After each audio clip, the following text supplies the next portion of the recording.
Hello, everybody, and welcome to my first episode. This is probably gonna get broken into 3 or 4 parts. Anyway, we got shooting, we got platforming, we got button mashing, and we're gonna play some cards, my friend. Oh yeah, good times. Today we're gonna be taking a look at Alladin for the Sega Genesis. Chaos Legion. Pokemon trading card game for the Game Boy Color. And Kill Switch. Okay, first up we have Alladin on the Sega Genesis. This was a co-production of Virgin Games and Disney Software. This also came out on the Super Nintendo,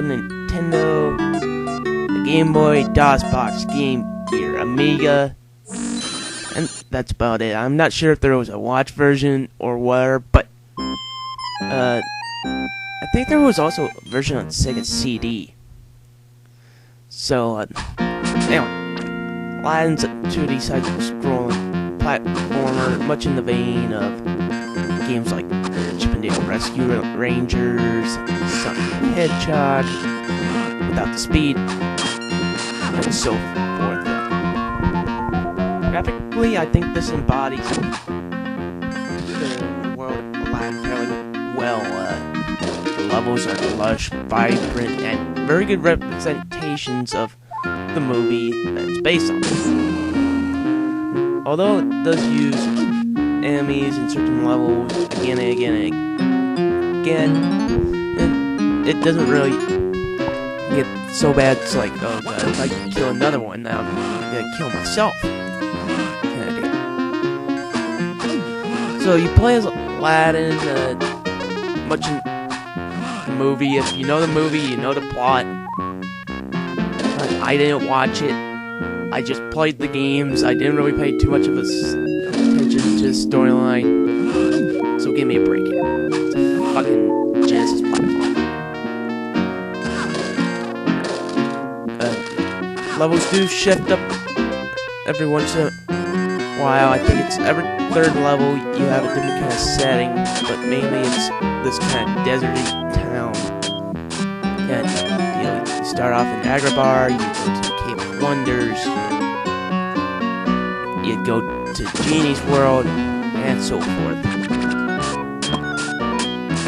And all the levels look really cool. It's definitely a much better looking game than the Super Nintendo version, but I think there's more life in the levels in the Super Nintendo version for some reason.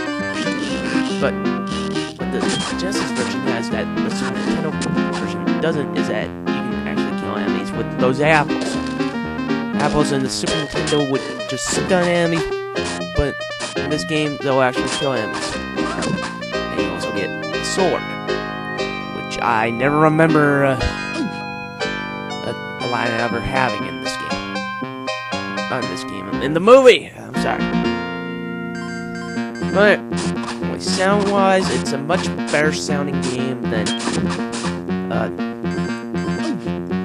the Super Nintendo version. The opening scene, as you heard from there, had a really good rendition of A Whole New World. Plus, you also get a pretty good rendition of You Never Have a Friend Like Me and other tracks in the game, but it also has some songs that seem to be original to the game, which is a nice little touch. As for the gameplay, it falls flat on its face. It basically drags itself down to the score I'm gonna give it. Controls work fairly well. It seems a bit stiff at times. You can't really use up, left, or up, right too effectively. Plus, stuff like the ropes and that seem to almost be camouflaged in the background. Or that's just me. Anyway, most of the platforming stuff later on, it's not so bad now, but it gets worse when you're in the Cave of Wonders and you're going away from blocks, and you have to be right at the edge to make some of these jumps, which leads to either one, you get frustrated and playing the level again, playing through the game again and again. again because you lost all your credits on that one section. Or you end up saying, fuck it, I'm not finishing this game, I'm just gonna save state on an emulator. And that guy there will give you items if you have like 5. If you have 5, I believe, jewels, he'll give you an extra life. If you have 10, he'll give you a wish. I don't know what the wishes do, I haven't really used them. And if you have the genie faces, you get into that little mini game where you get extra jewels, extra lives, and extra apples. And on occasion you'll get a bonus level. I kind of screwed up there because basically what you were supposed to do is collect the jewels and avoid the bulls or where the crap they're throwing at you. The game also tries to change up the variety by giving you different tasks like find Scarab, which is technically only half. You have to find one half the desert and the other half Agrabah. And later on you'll have to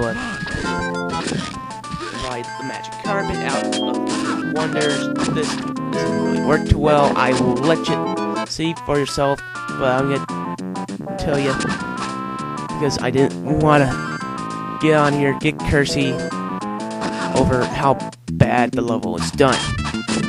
Basically what happens is that you ride the carpet and you have the genie's fingers pointing in what direction to go. Because there's a giant boulder headed your way. And you better listen to him, otherwise you are boned. Because it's one hit, you're dead on that thing.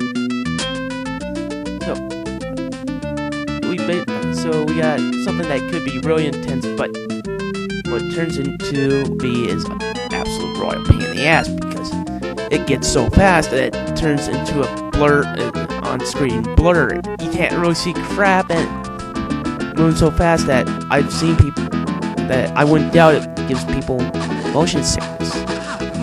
Combat is more tedious than anything because every time you and opponent swing at each other at the same height,